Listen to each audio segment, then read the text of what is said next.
on these projects. But there you have it. Shamim, Simon, a very good morning to you. Well, a very good morning and happy new month by you. Happy August. Yes, July was a little slow. It's typical of July. We don't August like stress. Comes with glad What do you tidings. mean it was a bit slow? It was 31 days. Yeah, it was okay. Were The they days 40? were longer. Remember, it was sunny, literally Yes. sunny all throughout. Beautiful it was weather throughout. yes. The rains are coming back. This August, we should experience some rains. As a farm. Then, for parents who are doing routines, the holidays are around the corner.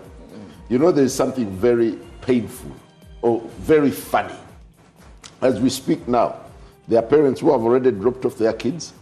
Ngabatemye mito. How do they call it in English?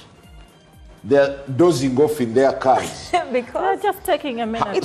you should be heading to work. To your workplace. All dozy, all feeling Who drowsy. says they will be dozy and feeling drowsy? Okay. Get active. Okay, more of what we should expect in the month of today. Minister Witonde Eh, is going to be sworn in, this most cabinet. likely together with Ambassador. Ambassador Donia, Shatsi. Chodu's fate remains Hanging. Dr. Muganga was sorted. So we are likely to see some of the faces that were dropped returned. Then another development, this August there's going to be a consecration of the bishop, Oh, okay. the first daughter. Yes. What's funny? Yes. No. Yes, patience. We are simply just used to know that there'll be a bishop of the Church of Uganda Then- consecrated. That's just the routine. All throughout this August, I'll be saying kudos to the guy who supplied the fake machine to SFC. Guys can be there. It reminds me of guys who stole Museveni's cattle. You know, thieves raided Museveni's farm in Chisozi and stole 120 heads of cattle. Became successful, so why don't you dare? These are heroes. We're now- In these days Simon, of the investment. Let's go to Ntungamo, where we think there would not be a basement, and get to see how they are moving in terms of the local government operations there. We are looking at what particularly we'll be looking at is Ntungamo grappling with health work shortage and road maintenance gap as Bridget Cementa comes to us live. Bridget Cementa, a very good morning to you. Tell us what particular struggles are these in the local government operations, especially in the health sector?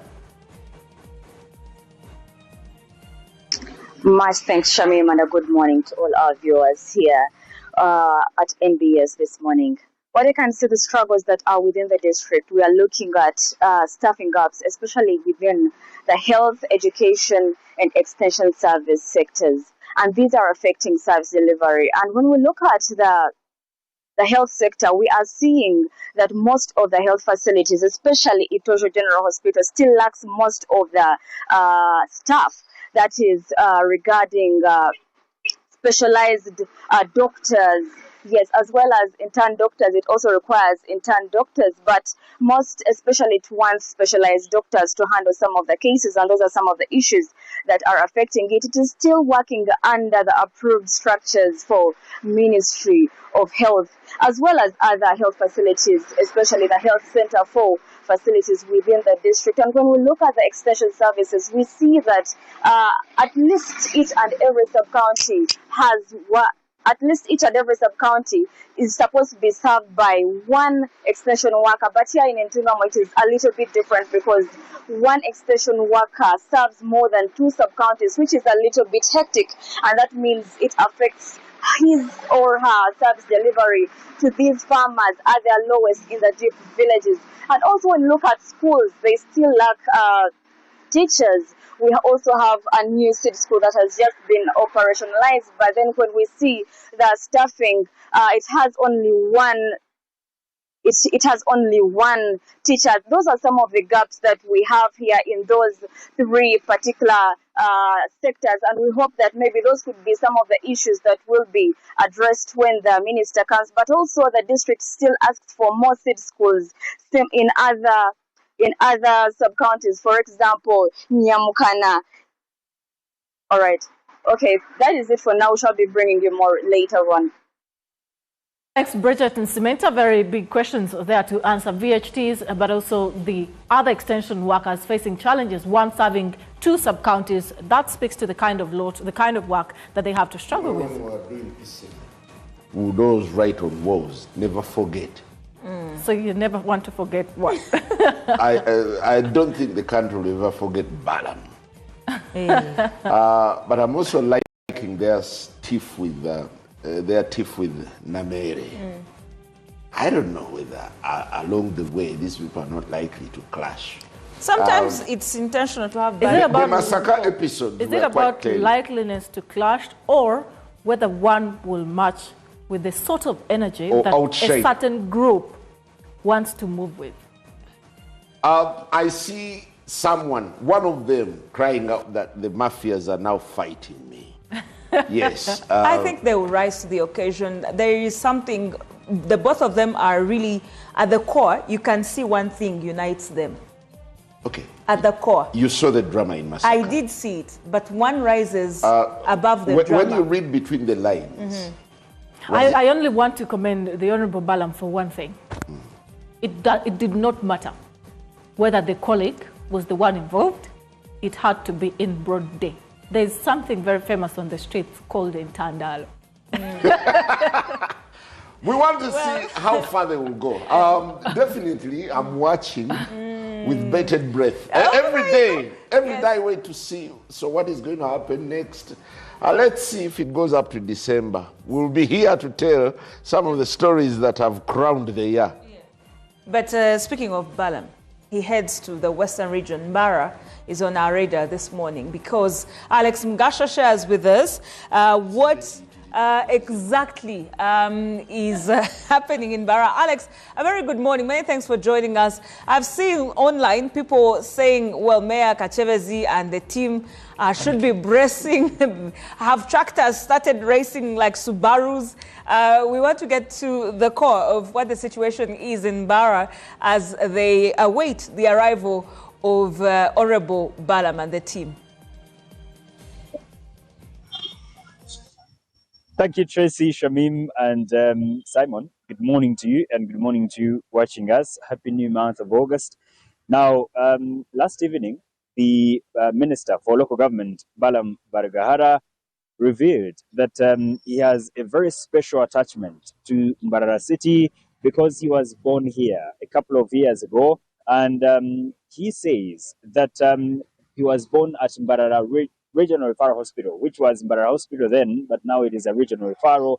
And then it used to serve about 500,000 people. But now it serves more than 6 million people. So that shows you that there's been a huge difference. Now, that hospital has been encountering several challenges. We saw the State House Health Monitoring Unit come here, and we have also seen the local government minister and his state minister visit health facilities. That means he will definitely be at Mbara Regional Referral Hospital because of the challenges down there, because there are also huge allegations of extortion. So he will definitely be delving into that. But also, we saw that there are concerns coming from the transport sector, where we have seen the famous Katete Bridge, where about 500 million was allocated and about 300 was used.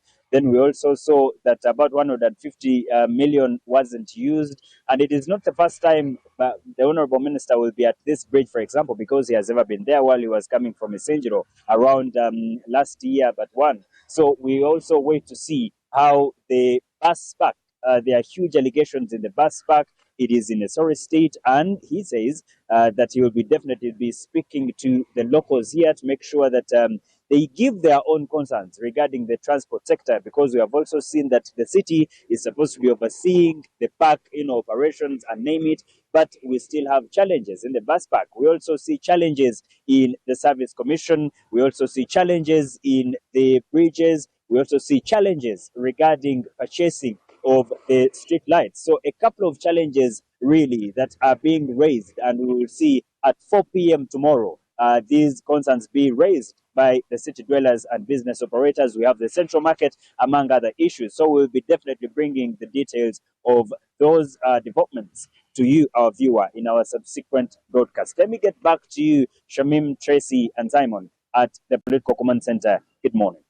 A very good morning to you right there, Alex, again. I think Balaam deserves a hero's welcome. Somehow he brings some bit of breath, some bit of... There must be constructions of what? Axe.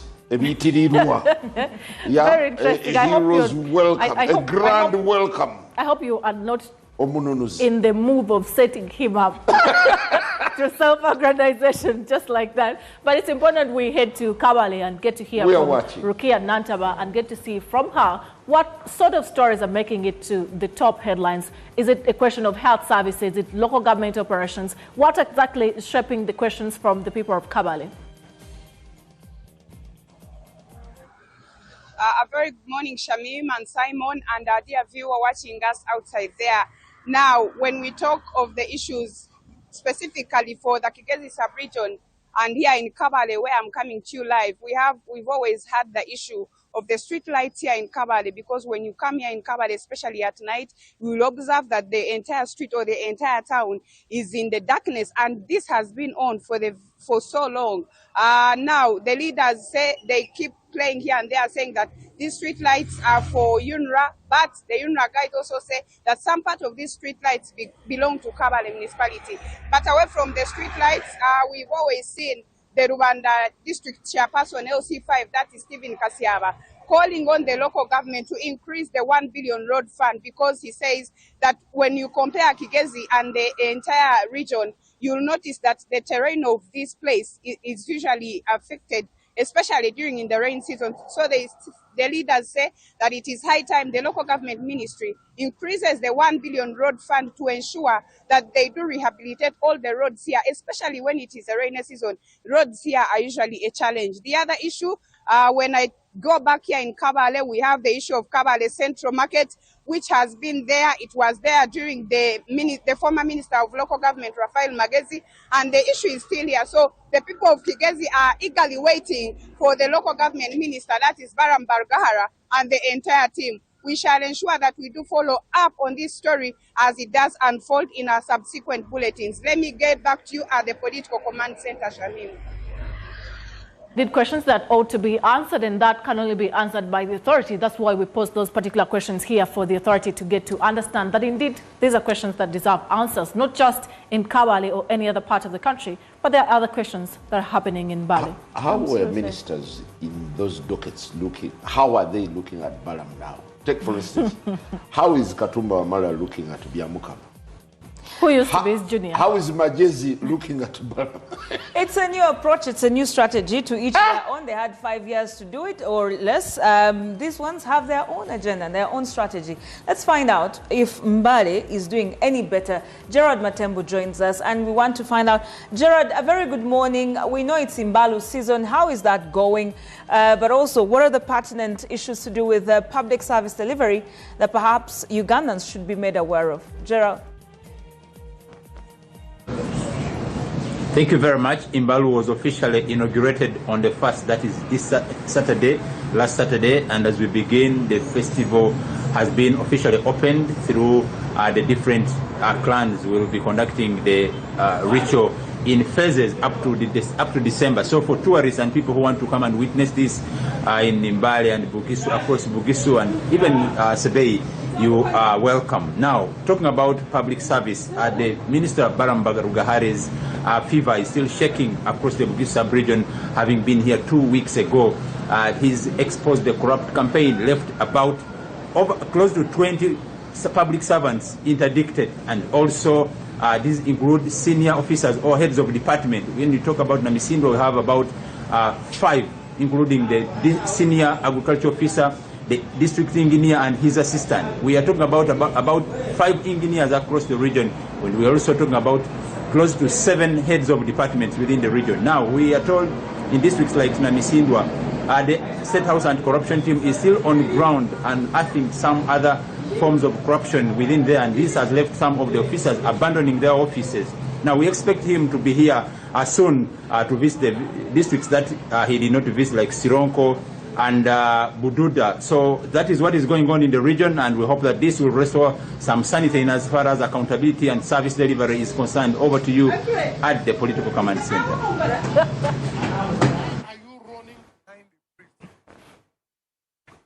Well, there you have it, Gerard Matembo. Many thanks for sharing us details of what's happening in Mbale. Quite many conversations we have about service delivery. I think the hype is around service delivery now. We're just coming out of that debacle of LC1 elections.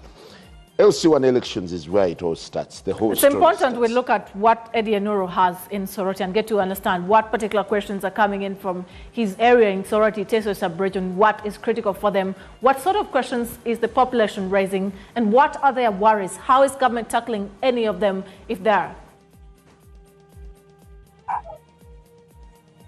A very good morning, Shamin and Simon. Of course, we are talking about service delivery, and in Soroti district, the district leaders, technical staff, of course, are saying that the improving road network in the district will be one of their top priorities, and this is a very, very big priority that they want to see that this financial year, this road network, several road networks will be worked on. Of course, they say that several road networks have already been earmarked for this rural and urban sector program that has already been secured for this particular roads that will be worked on. Now, according to leaders, this funding has already been secured, and very soon they'll be starting to work on these roads. And of course, this will see a number of roads being worked on, and of course, this they expect these roads to be improved, and of course, to help this agricultural produce to be transported. I spoke to the district LC5. Let's hear from him. Our top priorities now as a district is to ensure that the roads in our districts are motorable. We want to improve on the roads, and I am happy to inform you that in line with our priorities, we have received communication from the Minister of Local Government, a project called Rudusek, which is now going to start supporting us improve our roads. Our road from Atirir, Achuna to Rungo border, the Rudisek, as I speak, anytime we shall be launching the works, has given us money. When you look at Anyolo Road, when you look at Asuret, Omagoro Road, when you look at the roads here in Gweri from Amukaru, all those roads are under Rudisek. And we're hopeful that we're now going to start road works to improve on the roads, because our priority is the roads. Is the LC5 chairman for the district, and of course much of this will be giving you subsequent bulletins for now. Then we return back to you at the Political Command Center. Shamin and Simon. Nuru, for the update there. Indeed, the bigger part of the conversation this morning will be on service delivery and getting to understand how does the government deal with the deficit of service delivery, and how entirely will that be getting into second to the Ugandans to understand how and where the project works get the problem. How does the money get into entities that do not suddenly work? And how does government look up to these entities as they continue to spend billions of money, take money into trillions? What particularly happens when the disbursement happens? That Simon Kagwanjala will be bringing us up to speed with, and suddenly that's on the topical discussion. Yeah, there are quite a number of questions, but definitely we wait to see what happens along the way. There is a time we used to say to Sawa government to Yambe. Not anymore. It's now shifted to Sababaram. To Yambe. Good morning.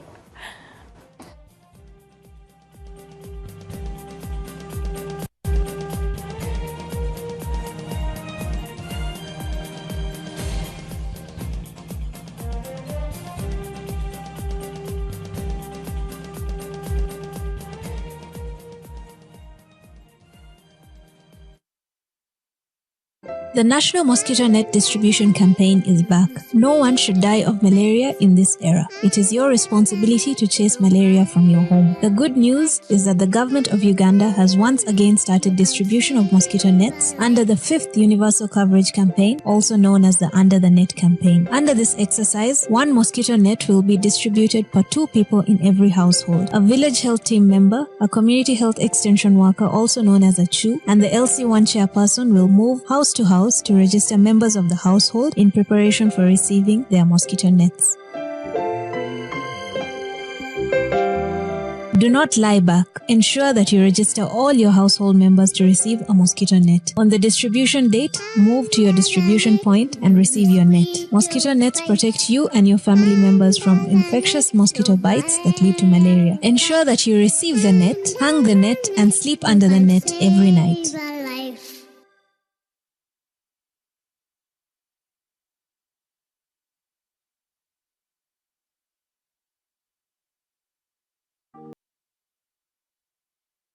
Why pay for someone else's repairs?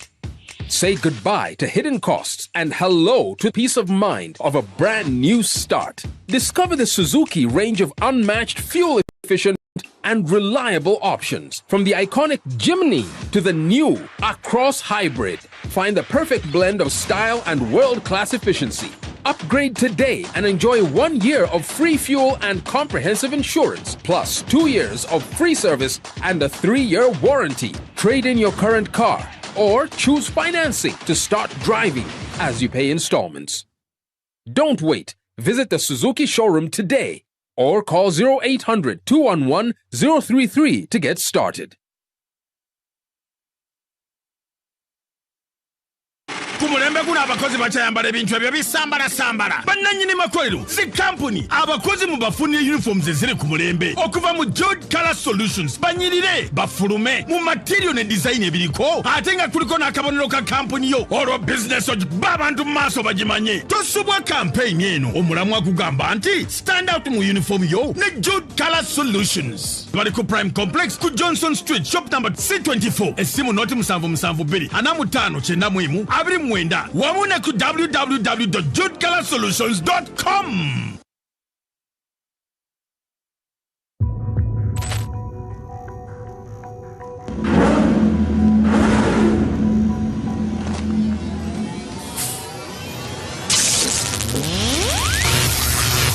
Who are you?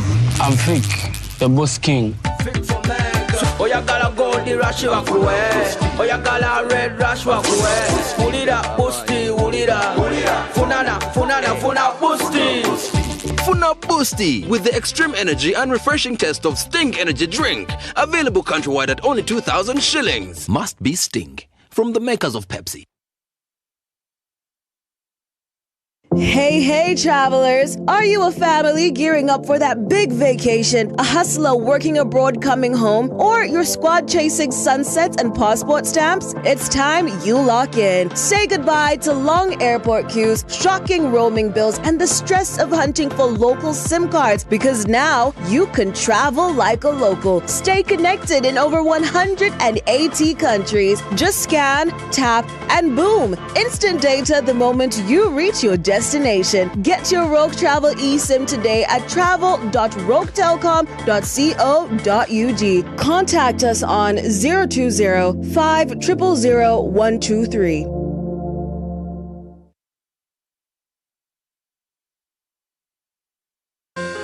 Uganda's real estate sector is at a turning point. New regulations, shifting investor expectations, growing compliance demands. Are you ready? Join Uganda's top legal professionals, property developers, and institutional investors at the Law and Real Estate Conference 2026, convened by Baylor Global Real Estate in partnership with the Uganda Law Society and Area Uganda. And for the legal professionals, 10 continuing legal education points. 3rd and 4th of August at Misteel Hotel, Kampala. Register now. Visit BaylorGlobal.com. For booking and inquiries, contact +256 772 835 330 or +256 700 370 418.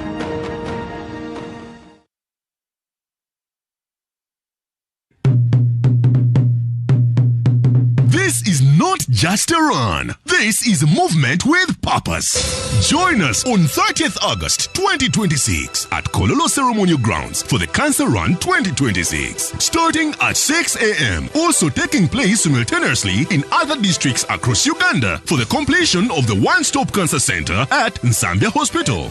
Registration is only 30,000 Ugandan shillings online using Gonza Pay. Gates are available at all Centenary Bank branches, Capital Shoppers outlets, Bread House branches, the Cancer Run office on Zimwa Road Muyenga, the Rotary Uganda office at Nick Building, and Rotary clubs across the country. The Rotary Cancer Run 2026 is organized in partnership with the Parliament of Uganda, Centenary Bank, Crystal Water, and Next Media Group.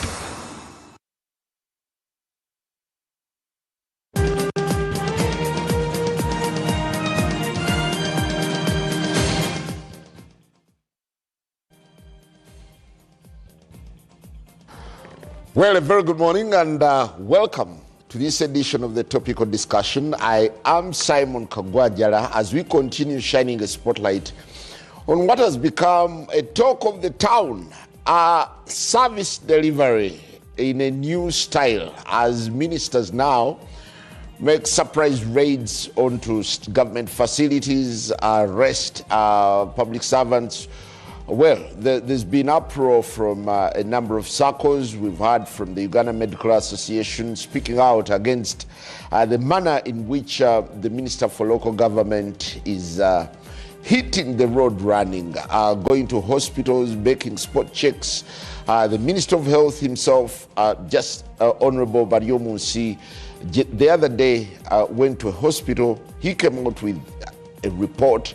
Well, could this be the new modus operandi, or is it more of shock therapy, all political posturing?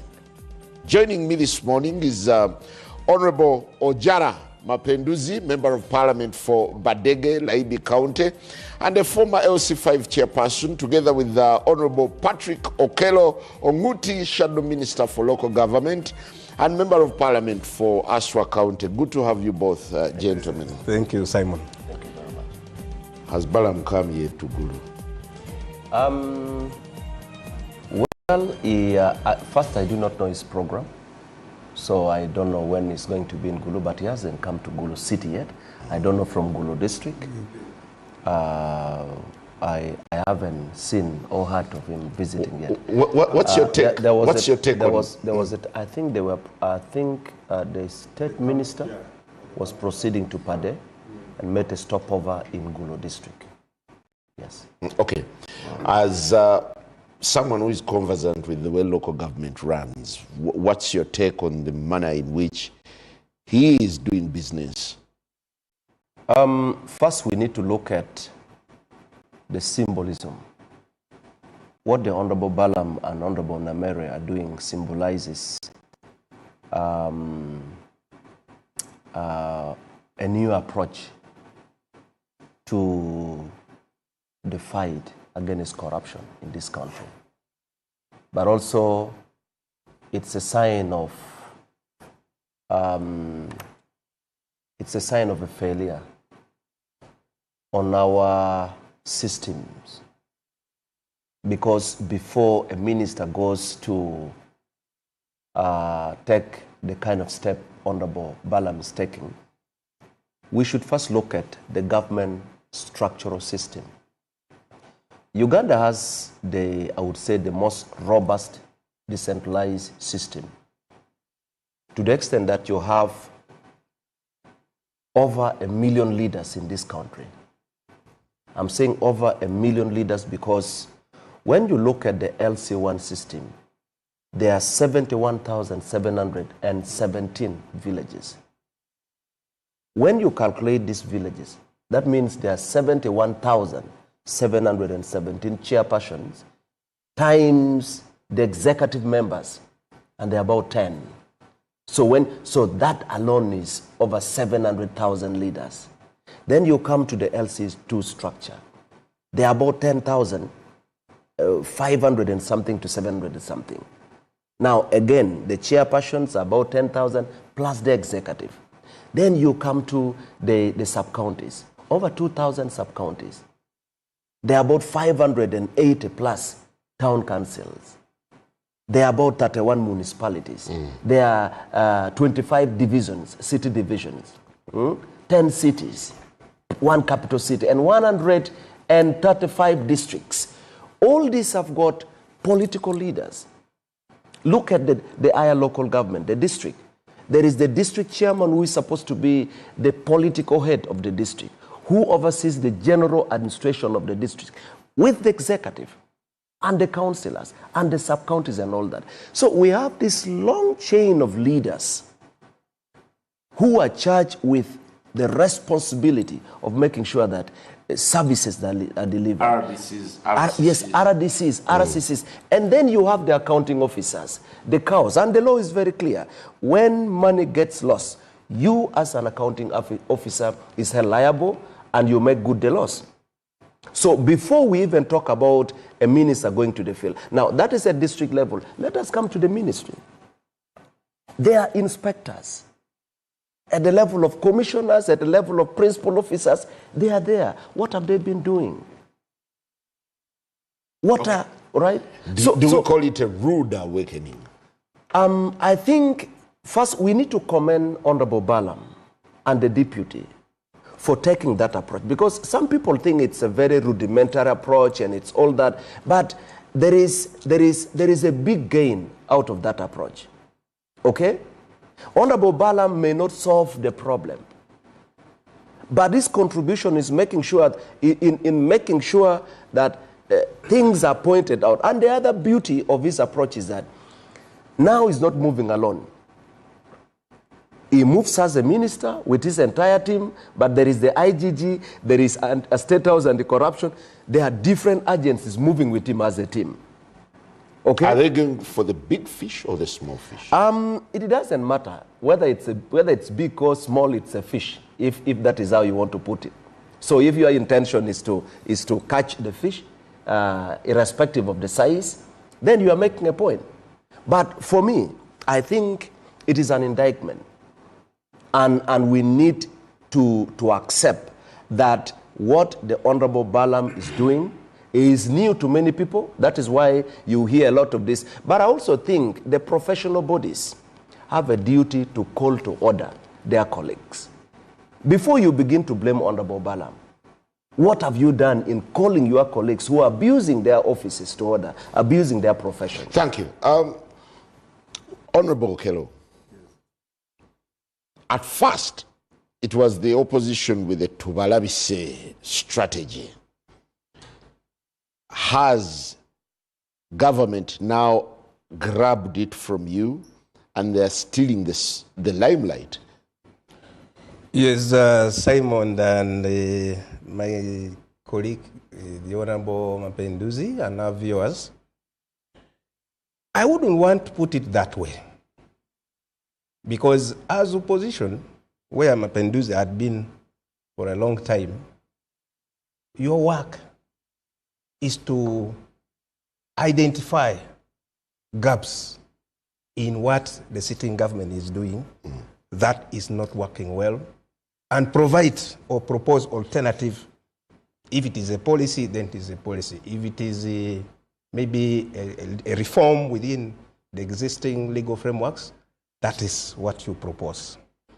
Now, I wouldn't want to put it that government has taken this away from the opposition. For me, I would say that I would clap for the opposition that at least what they had been crying for, together with many Ugandans, now is beginning to be taken serious. Many times, corruption investigations, corruption follow-up, arrest and all that remains at the point of, the visibility. Simon had been arrested on corruption allegation. He has been taken to anti-corruption court. He has been convicted, a few, to say the least. But you wouldn't hear clearly what happened after. Because the arrest and the prosecution should generate the recovery of the money lost. I don't know if you look at the records of government, I'm not sure if we have substantive recovery achievement we can boast about in the fight. In any case, we may find that we are spending more money chasing corruption cases than the money we eventually recover. So to us as people who have different views, we think, one, this is a good move from government. They have taken over what we had been advocating for, that corruption is eating away service delivery. And government needs to take a bolder step. We've had several cases from ministers up to the community. This has turned out to be quite sensational. Everyone is now singing praises and, of course, expressing reservations. The headliner today is about ministers making spot checks. Do you think it's more of politicking, or is the sensationalism sustainable? Those are the big questions that for us in the opposition. I think, one, like the Honorable Mapenduzi put it, first of all, how many ministers do we have? 81. In this new perspective or approach that the ministers are coming up, we've only seen Namere and Balam and Beremozi, who have managed to come out in this concerted effort to fight corruption. And to us, we think that is good. But I think the problem is bigger than what we are seeing. Because if you look at the local government, the way Mapenduzi explained it, it is a very robust structure that if the Nameres have to continue with this, it will take them over 100 years to reach all the facilities at this rate. Then how shall we? So for us, we think this is good, but I think we need to dive deeper into how do we structurally and with a more organized approach, address the challenges of corruption in Uganda. Because this spotlight, surprise visits is good, but it is not giving us the bigger picture because corruption in Uganda is systemic. Well, it is huge, it is everywhere. But how would you look at the populism this has generated, and what does it speak to? To us, we think the populism is first of all, group is good that it is awakening government. It is awakening everyone because they are pulling out cases of corruption that people thought government was just sitting over. But now we think we need as government, because we are also part of government. I'm a member of parliament. Government needs to sit back and reflect. How have we been doing it? How else can we do it? Reflecting on what the Nameres and the Balams have been doing. How can we support the initiative they've started? Now they're moving with the IGGs. Look at, was it the first time IGGs knew about all this? Where were they? It is actually a vote of no confidence on some of these institutions of government. Where were they? We've seen cases where teachers were, reprimanded by the team of the Nameres and all these issues. Trust me, Simon. All these discrepancies, all the payment of PTA and all this, people knew about it. From central government up to local government, people knew about it. Tell me, there are schools in Kampala here, which are government schools, but they're paying PTA, they're paying everything. No one is complaining. Kampala, all these schools in Kampala here. Thank you. The one in the village, because of the poverty and all that, it is bringing a lot of issues. Honorable Ojara Mapenduzi, is it too early to celebrate the dividends of these raids? Yes and no. Yes, because the approach is completely new. No, it's not new. It's not new. We've seen Nantaba, we've seen Honorable Saro Pendi taking the same approach. I would say it's new because of the method and the result we are getting from the visit. When the Honorable Nantaba and Honorable Sarah Opende, who do what I would call spot checking, going, first concealing their identity, like for Honorable Sarah Opende, you remember. One night she concealed her identity and then from nowhere appeared in one of the L facilities. But for Honorable Balam, he has come up with a program, moving with his entire team from the ministry and other, sister agencies, going with them to the field, moving from one region to the other. And wherever they went, they would have a public meeting, right, with the community. They would interact with the district leadership. Members of parliament would also join them. And when there are allegations raised, they would direct the allegations to be investigated. And then later on, you see letters. I have seen several letters now being issued by the permanent secretary in the Ministry of Local Government, where is directing accounting officers, the cows, to take steps and interdict some of the officers alleged to be involved in financial mismanagement, whether abuse of office or negligence and so on. All right, that kind of approach is new. That's why I'm saying it's new. So if we are talking about coming with a new approach that is sending fear across the country, then you have a reason to celebrate. I think, and that's where Honorable Balam and his deputy have to be commended. Okay. For not being just armchair, ministers. Yeah, but as minister, former chairman LC5 and former, of course, leader of PAC, don't you think there is need to do a clear diagnosis on where service provision, service delivery is hijacked or hampered? My brother Simon, the problem we have in this country is that everyone knows what the problem is, but nobody wants to tackle the problem head-on. We know how corruption is practiced in this country. We know that it starts right from the planning processes, even in projects from the design processes, even in procurement, all right? We know that a project that should take 50 million is sometimes costed to take 70 million just because there are people who would want kickback from that.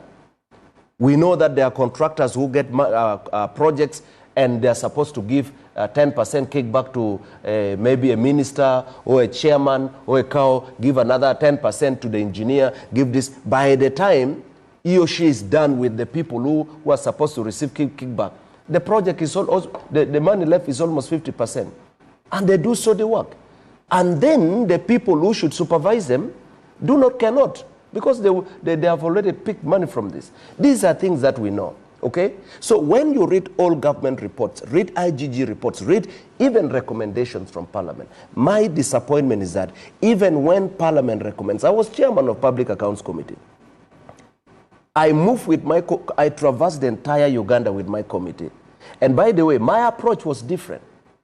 My approach was not like what Honorable Balam was doing, but where we get you abusing money, we made a lot of fund recovery. In the 11th Parliament, we recovered funds. But we also caused arrest and prosecution of a number of people. And we also recommended, for example... Was there conviction? Well, you see, our work stops at a certain level. There are entities that are supposed to take from where we stop and continue. And for me, for example, if you're a chairperson of a committee, your work stops at presenting a report with clear recommendations. The moment the report is adopted by Parliament, the resolutions are passed. It has to be transmitted to the executive, and they have to implement. Now, it's not my work to continue. Let me give you an example. We recommended a number of accounting officers to be subjected to disciplinary measures, reprimanded. And you find where there are glaring evidences of abuse of funds. I'll give you one example. One time, from the audit report, we got the former cow of Kabong. This is a gentleman with his technical team where government provided money for constructing a district council hall, my brother Simon. Zero work was done. But what did we find? Payment was made 100%. Even certificate of completion was raised. Now, where I think Honorable Balam needs to improve is you can go to a district and arrest an engineer. But you see, the engineer, if it's a construction project, the engineer is always the project manager. He is the overall technical head, who should provide leadership and make sure the project is implemented the way it's designed. But apart from the engineer, before payment is made, there is that internal auditor who is supposed to do internal audit and produce a report to the accounting officer that indeed the report of the engineer is genuine, it meets the, because it is upon that that payment is made. There is also the CFO. There is also the, so you need to look at the BOQ. chain. Yes, you look at the design, you look at the BOQ, you look at the total sum, you look at, there are many people. And then by the time it reaches the accounting officer, payment is made, the whole chain will have done their part. So we got all of them and said, you will vomit this money. We handed them over to the police. All right? And they committed in writing that we are going to pay. The police arrested them, gave them bond, took them through the processes. We recommended that much as these processes are being done, these officers should be reprimanded. Instead, the accounting officer was transferred to Kitgum. And after transfer to Kitgum, what happened? He again abused a PDM fund. And I'm told that fund was abused to pay the other. And this has happened in so many districts. So there is more of a problem at the top. And the Balaman company could be dealing with the bottom, with the tail end. You see, when you live in a storage building, you start sweeping from the top. You don't start sweeping from down. Otherwise, you are leaving some dirty rooms up. Sweep from up, then you'll come down. Huh? There are even projects that you know, there's a lot of manipulation at the center. And some of these accounting officers are powerless because you get directives from the center. I'll give you an example. There was a project called YouGift, where schools were being built. And actually, it's in his area. That time I was the chairman of Gulu. A school was being built in Pateo State Secondary School. The same contractor was building in Gulu, building in Omoro, building. He was not doing his work the way it was, because there's always a time frame. I was on him and I said, you know what? I'll lock you in if you don't do ours. The guy took almost 4 years to finish the one in Omoro, but in Gulu he finished within the contractual period. And then when we said you are running out of time, the cow told me, you know what? I got a call from Kampala. We have to go slow. Just because there are some, by the way, most of these contracts, projects that are implemented coming from the center, the people at the ministry always want to impose contractors on the local government. So you should first clean the top. Well, it's important to clean down, but there is also a rot at the top. Well, Honorable Kelo, local government fetches about 7% of the national budget. Government loses more than 10 trillion annually. Don't you think we are missing the target in focusing more on what gets 7%, and yet the people who are eating big are walking scot-free? Yeah, Simon, I think I want to first commend the Honorable Mapenduzi for highlighting where the problem is. And I think that confirms my earlier assertion that I am a bit skeptical about the initiative, this new initiative, in yielding the intended results, if government does not put in place a reform in how to handle these corruption issues. Mapenduzi gave us an example of a story building and where we should start sweeping from.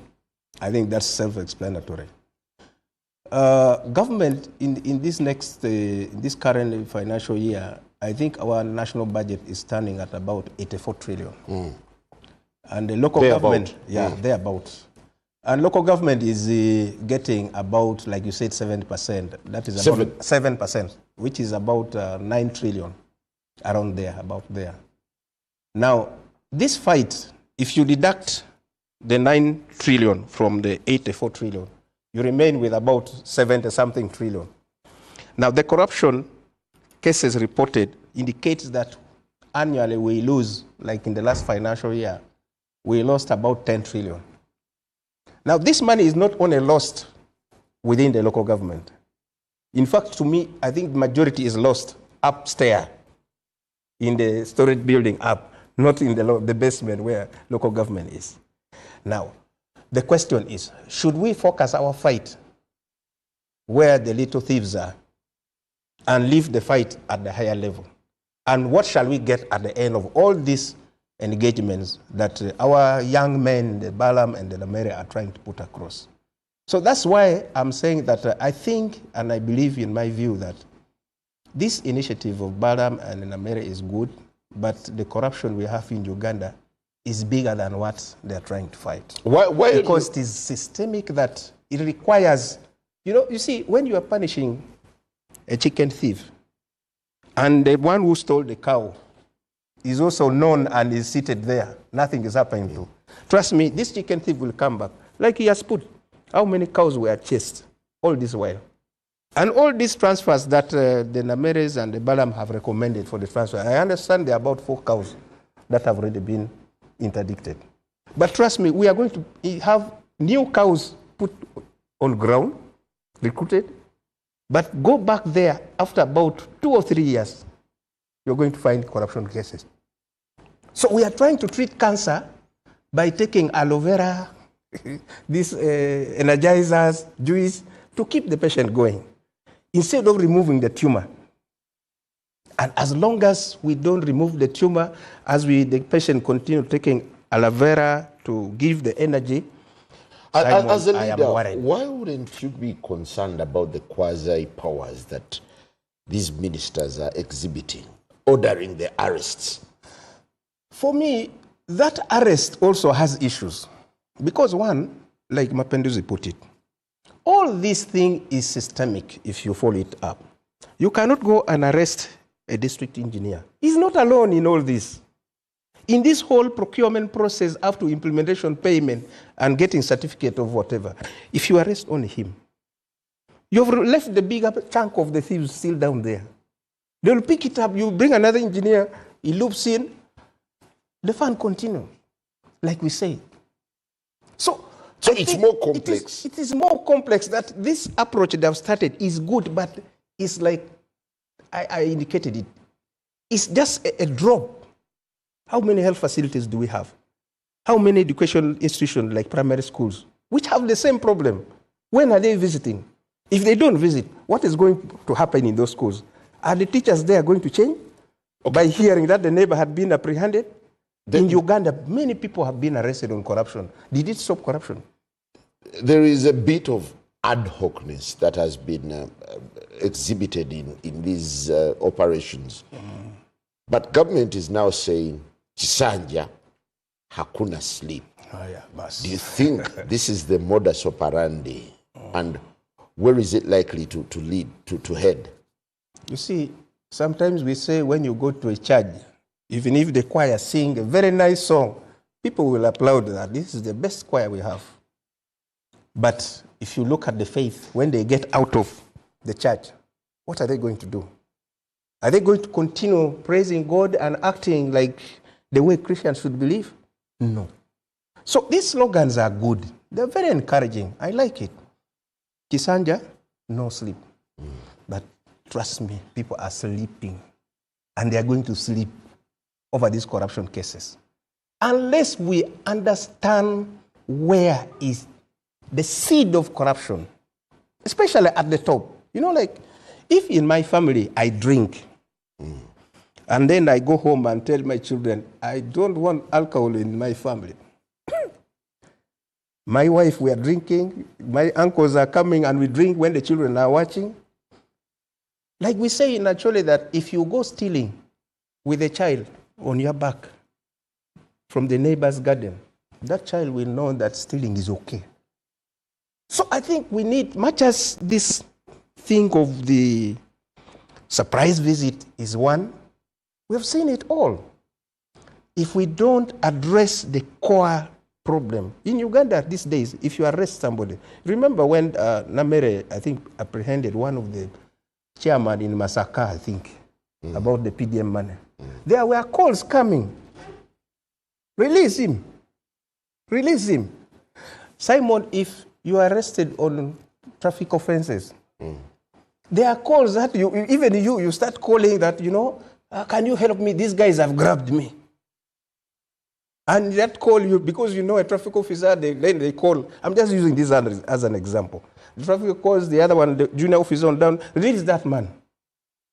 So the problem is our laws are there, like Mapenduzi put it. We know what to do, but we are not doing what we are supposed to do. Well, we're taking a very short break. The question remains, how complex is the current fight against corruption as ministers and top government officials raid government facilities? We'll be back after the break.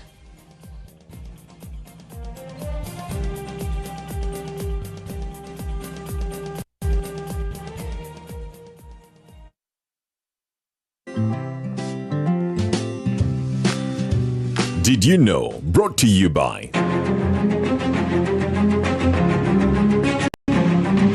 Fake spare parts can be deceiving. They seem cheaper, they seem good enough, they get you moving for now. But what you don't see is the hidden cost, damage to your car, endless repairs, wasted time off the road, and potential risk to lives. In the long run, fake parts cost you more. Choose genuine parts from any CFA or mobility location countrywide. Did you know? Brought to you by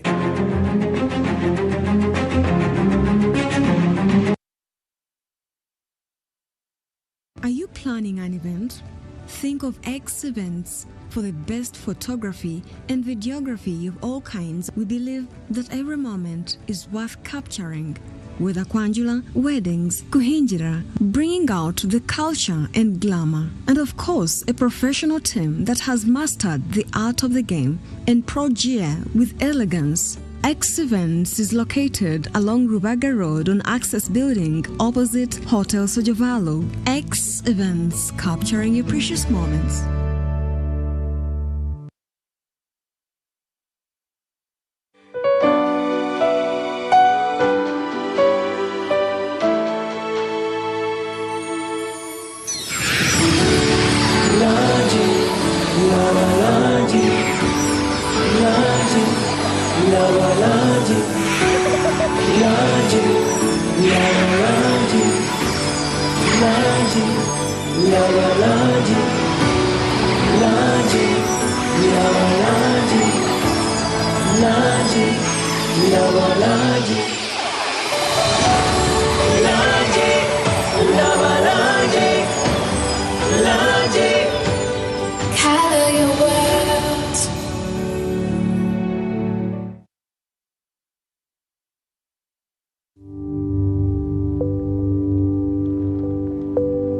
Slow melting, smooth coating, long lasting. Stand a chance to win your share of 17.5 million shillings in prizes. Buy any Cadbury Dairy Milk chocolate, scan the QR code or WhatsApp hi. Cadbury, there's a glass and a half in everyone. T's and C's apply.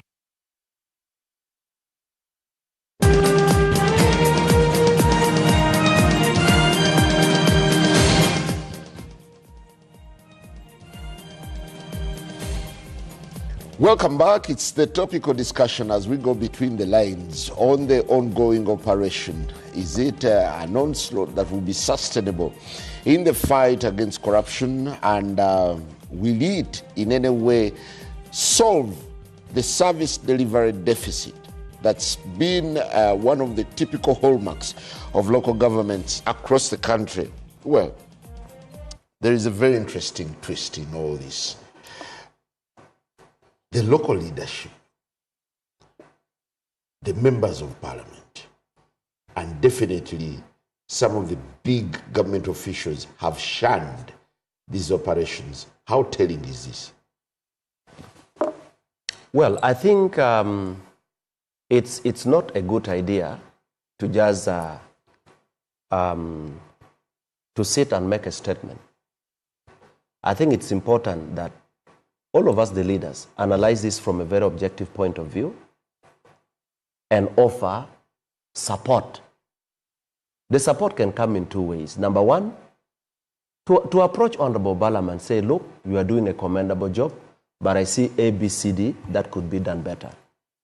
That would help. Because what he's doing is doing a good job exposing the corrupt. And that's what every Ugandan wants to see all the leaders do.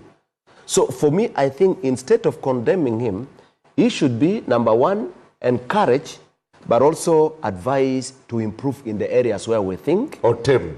Not taming necessarily, because, you know, leaders have to be advised.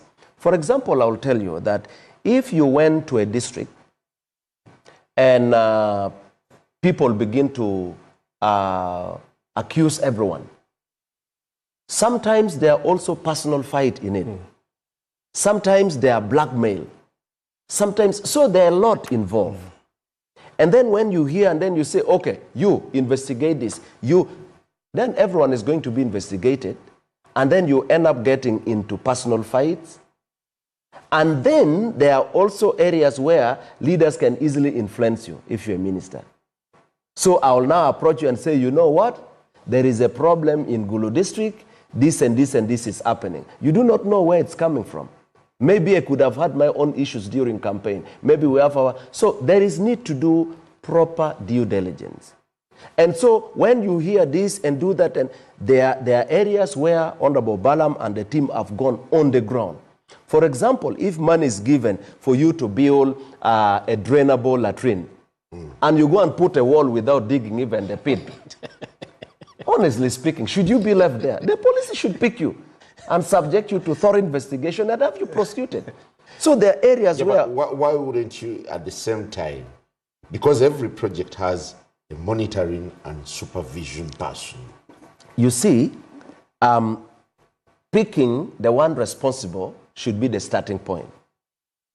So if you were the project manager, I start with you, pick you. Then the rest of the people who supported you in defrauding government should also be investigated and brought on board. Let's go for specifics. Balaam started with the eastern region. We saw some engineers picked, some head teachers picked. He left. He's now going to other places. Do you think work was done? I am happy that Honorable Balaam has invited all the local government leaders. Actually, he should have started with that. He should have started with inviting all the local government leaders like he did. I think they are coming this week to Kampala. He should have invited them and said, look, this is the direction we are going to pursue. And this is my expectation. And this is Kisanja, no more sleep. And by the way, even the political leaders have to be held accountable. Because in some of these corruption cases, even at recruitment level, you cannot imagine how much influence the political leaders have on the service commission in terms of recruitment. Because members of the service commission are actually nominated by the political leaders. And in most cases, there are people who are rewarded because of their loyalty during the campaigns. And there are a lot of fraudulent practices. Yeah, but so I think it is good he has invited them, but he should have started with that, to put a clear ground rule on what is. Because every minister should come with their way of work. Honorable Magezi did his part, Honorable Balaam. So you should not say Honorable Balaam should work like Honorable Magezi. They are different people. And they have looked at different situations and handling. So we should commend him for that, but help in saying, look, for example, if you are arresting people and the processes, I have now seen the PS writing letters, issuing letters now, interdict this, directing, accounting. Again, that needs to be checked. And I think the best person to advise them is the Attorney General. Okay, as we speak now. Because at the end of, just one point, at the end of the day, when I became chairman of Gulu, I found one time a very disturbing case where a staff who had been laid off service, actually 2 cases, 89 former parish chiefs who were laid off, but court found that they were laid off and proceeded. They were supposed to be laid off, but court found just a small gap in procedure. And the rule against Gulu district. And that happened in around 2002, 2122, when I was still a student. And the case was finally determined at around 2010, 2011. And the district was forced to pay over 5 billion shilling. Okay? There is another officer who was found to have abused his office, embezzled money. and he was removed from work. And IGG came in.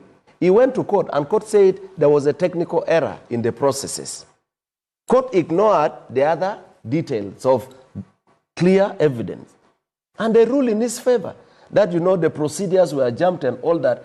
This gentleman needed close to 1 billion shillings. And the Solicitor General said, you people negotiate. So there are nitty-gritties that if we don't handle well, in as far as these public servants are concerned, the public service is very structured in such a way that when you jump just a small step, even the worst criminal will turn against you and get more money from you. So again, we need to be very careful in pursuing all this. I know there are legal people involved, they are decent. I hope they'll do a good job. But you see, it shouldn't be a show. And the other thing I have heard now, I am beginning to hear, and Honorable Balam needs to hear this, I'm beginning to hear allegations. Some people are saying, you know, even Honorable Balam should be investigated. I said, how? That you see when they're going, the Baraza is using his own equipments and all that. Again, if that is true, then that amounts to conflict of interest. Yeah. If Honorable Nguri, the shadow minister, is using his own equipment and government is paying for it, again, that is against the leaders' code of conduct. It amounts to conflict of interest. So there are things that needs to be, because the moment we accept to fight corruption, we have to start with ourselves. Well, there is a sense that the public has now bought into this new approach. Should government ditch the old approach of being systematic and now go for this one where there is shock therapy? Simon and the viewers, I think, to me, I would say no. Because what Honorable Mapenduzi is raising is really... The other day also, on a sad note, I don't know how sometimes government does its own thing. I saw when the Honorable Minister was in Masaka, I think. I don't know whether they do it innocently or knowingly or unknowingly. Somebody wanted the payment for coffee, I think coffee seedlings or something like that. And the minister just made a phone call that, can you send this money? Is that how public money is spent? Procedure, is it right? Even if the money was to be paid, there should be some processes, not through phone calls. These are some of the things that my brother Mapenduzi and the others, not only us here at the studio, are arguing that, look, this publicity kind of gimmick, if I may use for lack of better words, is yielding results some results in the way that the public is beginning to see as if there is some action. But if this action does not materialize into final recovery of public funds, because Ugandans are watching, social media is awash with all the information. If the cow who was arrested, the DHO, the other contractor who measured the smaller bridge and whatever, was eventually money recovered. Yeah, over time, people will go lose interest in this one. We're living in an era where the end justifies the means. So what? For as long as what people want is a road fixed. Should the public really become so inquisitive about processes? Definitely, because like Mapenduzi said, and the others are also arguing, that most government works are quoted beyond what is supposed to cost. And the burden goes onto the citizens. You know where our public debt is now.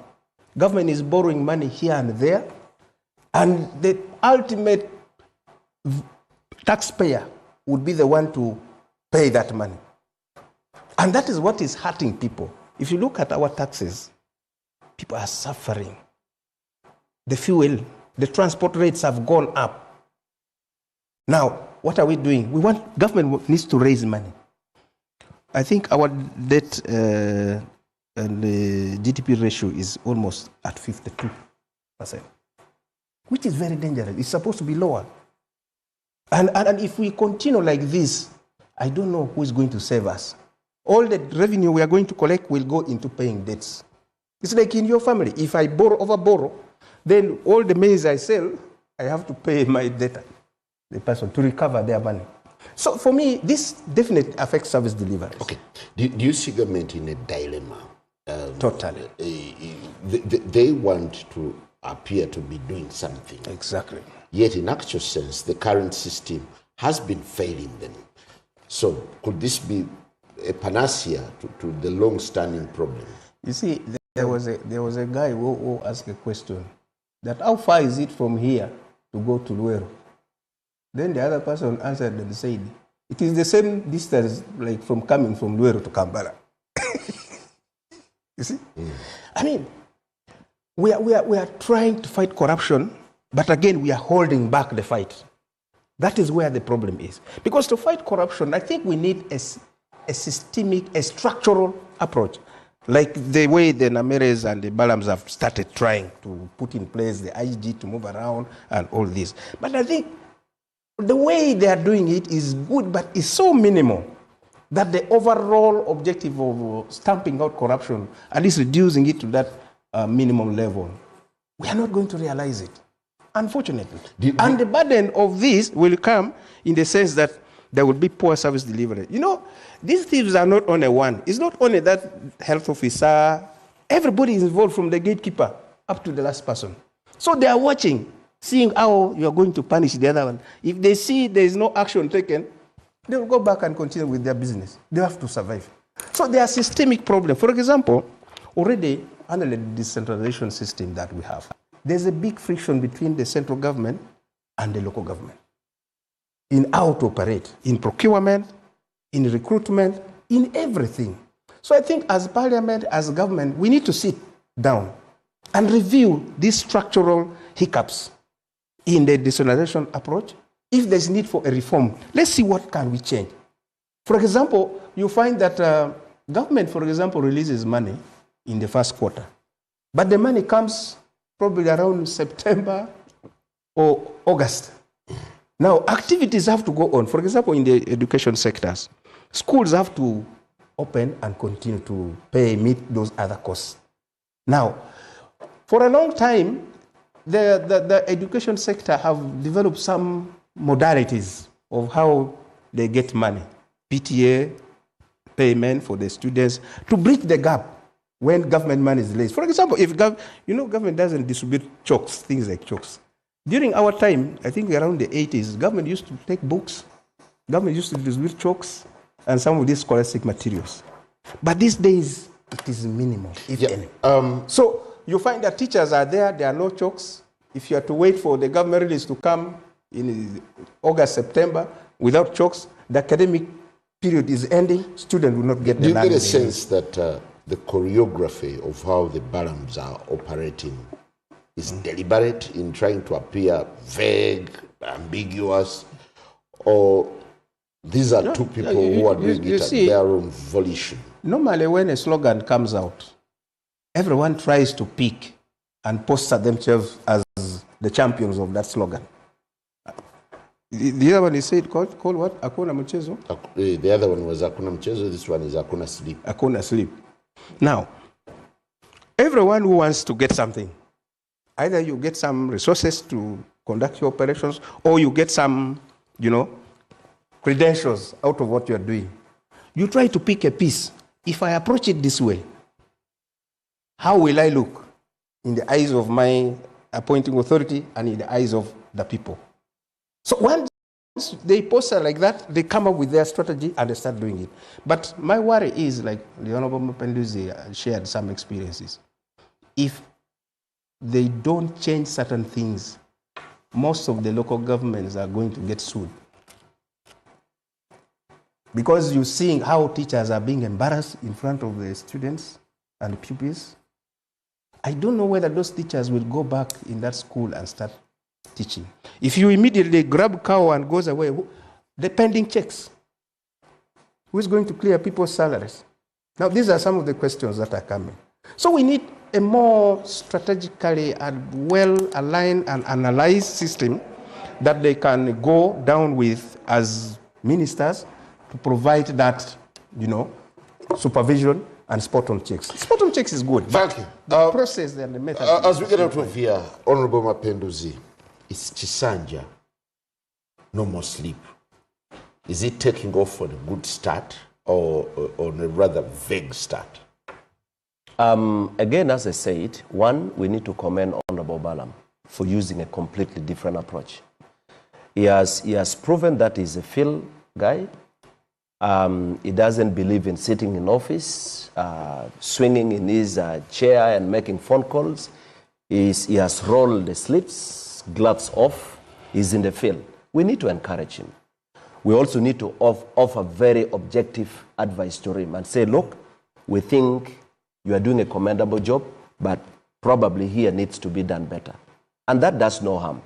So for those who think Balam is not doing the right thing, I think they need to reflect deeper and ask themselves how much has been done in fighting the corruption and why do we still have the same problem? The other problem, it's also an indictment on the different agencies that handle accountability and corruption-related cases. I think the IGG needs to learn from this approach, the anti-corruption agencies and all that. But also, there is a point we need to pick from that. Why is it that in this country, out of 100% cases related to corruption that are taken for prosecution, why is it that only probably about 25% succeed? Or less. Or even less. At conviction. Yes. Partly because if the investigators don't do sufficient investigation, gather every detail, people will always find a loophole to defeat justice. And so it's good for us to learn from that and do a good job. Again, the other thing is, it's also, as we do that, we also need to build systems. We also need to build confidence. Because the other part, if you create an impression that the entire local government system is corrupt and all that, then you kill the confidence that people should have. So the locals who should expect a lot from the local government will now form an opinion that whatever they do, they are corrupt and all that. So it's important to look at both sides. How do we build a system, restore confidence, make sure this is done while acting tough on those who are corrupt? Okay. These are things that have to be done. Politically, and I think, politically this is called shock therapy. Whatever name you are going to give to, because you are good, you are really good in that. Whatever name you are going to baptize this and all that, I think the step Honorable Balam has taken and Honorable Namere is commendable. They need to go further. To what end? Whether they are going to achieve 5%, it's better than nothing. Gentlemen, it's better than nothing, and it's commendable. How can the public continue unpacking the complex fight against graft as ministers now change fashion to a new style of raids? And, well, what lies between the lines is the question that we'll be asking as we continue the discussion on all our online platforms.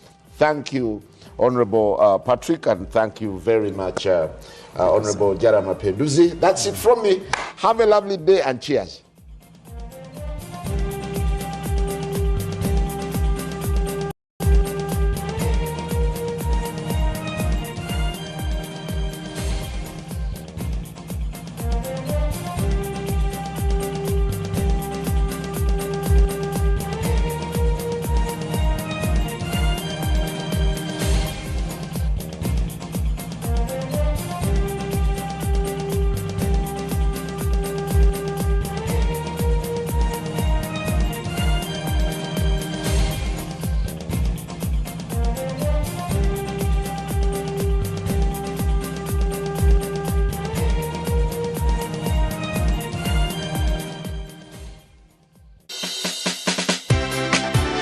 This week. Previously, Norbert Mao told the world that he is in a room where power is negotiated. Perhaps does he qualify, therefore? The issues of Mao, I really don't want to comment, but I don't believe in his ideas. You know, when you are generating ideas, it should not be influenced by digestion.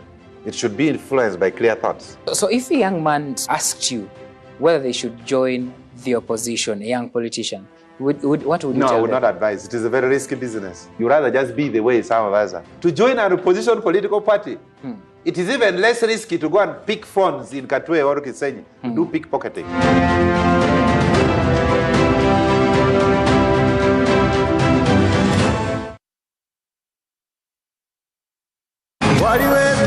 This year's maiden grand gospel show is the Mascot Live in Very Well concert.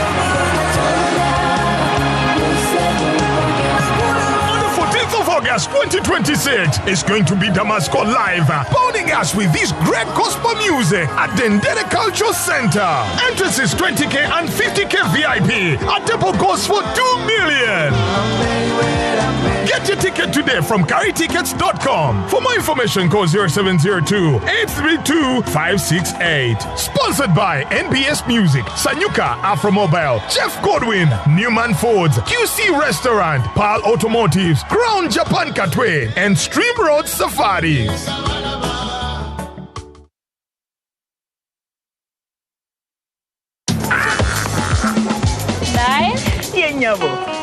You wanna make tasty food and sales. You wanna do that dancing still. Candaling and no ya night. Sika de buto one night. Nailo akro ya Sika de buto one night. Candaling and no ya night. Cook better, sell better with Nile Healthy Cholesterol-Free Cooking Oil and non-sticky wheat flour. Nile, yenyabo. Remember the songs that made you sing, the moments that made you dance, the voice that captured a generation. Now, Grace Nachimera is back on stage. Join us for the Power of Grace Live Concert, a spectacular evening celebrating the music, the memories, the journey, and the incredible voice that has inspired audiences for years. Friday, 11th September 2026 at Kampala Serena Hotel. Early bird tickets 130,000 shillings, ordinary 150,000 shillings, and tables 3 million shillings. The Power of Grace Concert is sponsored by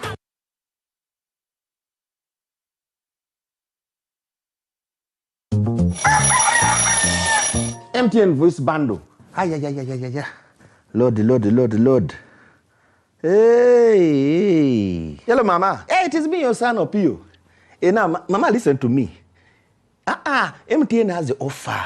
Yes, it has the offer. You load from 7 a.m. to 8 a.m. Now, they have free MTN to MTN minutes. And those minutes are there all day. So you load, you'll thank me later.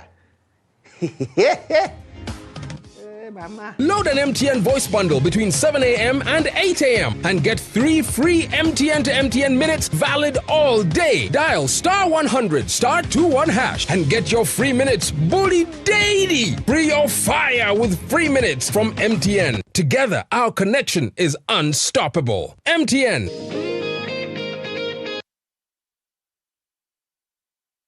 But now Uganda mood chitabanga wo clear process ekutusako bayirini namatuvu atuse mu Kampala ku Serena Hotel ngabiri mu August mushoja atumye strong woman life ofuyire mitwalo 10 yebye mitwalo 15 ku gate ale badi mitwalo 10 ate meza ya milioni 3 ticket zito ndiwa ku passport ku John Color Solutions ne ku Serena Hotel wenyene unayiri namatuvu yasinga mu chabaita authentic Uganda rhythms enkuba ya Afro pop egate ngoma ya wana nechidongo unayiri Afrima award winner best female artist for East Africa choreography yairini namatuvu screen stage namatara abiri mu August Serena Hotel mwana watu naba muwerekedeko fogo kalempiza bimami bijye be strong woman because sentence chikazi twagala byana byeskoba bimadulo kyoza sentence wawereza ku simu zabaddemu ekicupuli ky'etaano wereza endala twagidwa KCB Bank Newman's abakola obumpwati Victoria University Uniform Pepsi Mount Caleb International School Bwalula Geneva Logistics Afro Mobile Nesanyuka TV.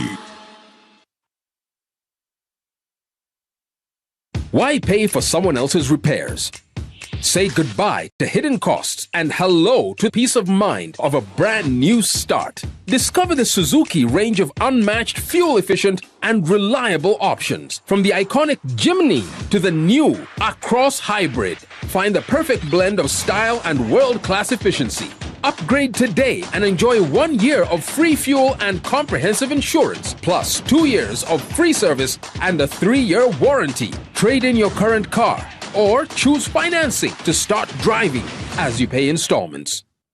Don't wait. Visit the Suzuki showroom today or call 0800-211-033 to get started.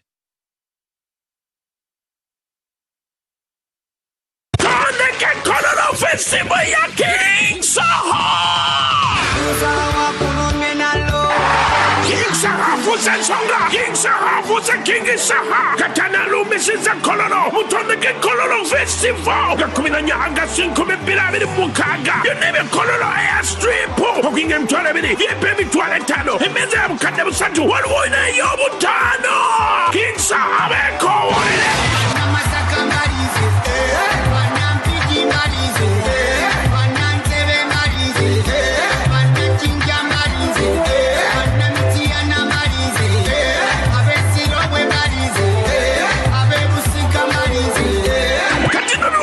Sanyuka TV, NBS TV, NBS Music, Yuga Tunes, Capital F from Uganda, the beat from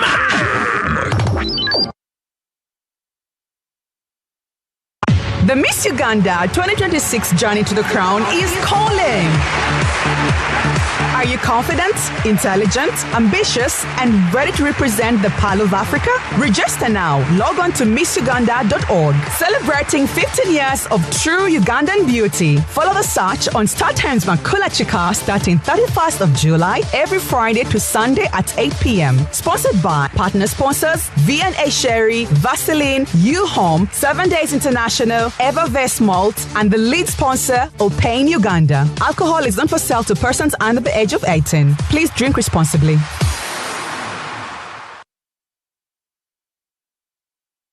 Every morning, Uganda wakes up to the stories that matter. From breaking news and top headlines to the conversations shaping the national agenda, NBS Morning Breeze brings you the voices, facts, and perspectives you need to start your day informed. Politics, business, social issues, current affairs, live interviews, real debate, insightful, engaging, and afraid. This is where the day begins, where leaders are questioned, ideas are challenged, and Uganda speaks. Wake up to Uganda's most engaging morning conversation. NBS Morning Breeze, Monday to Friday, 6 a.m. to 10 a.m. NBS. Always.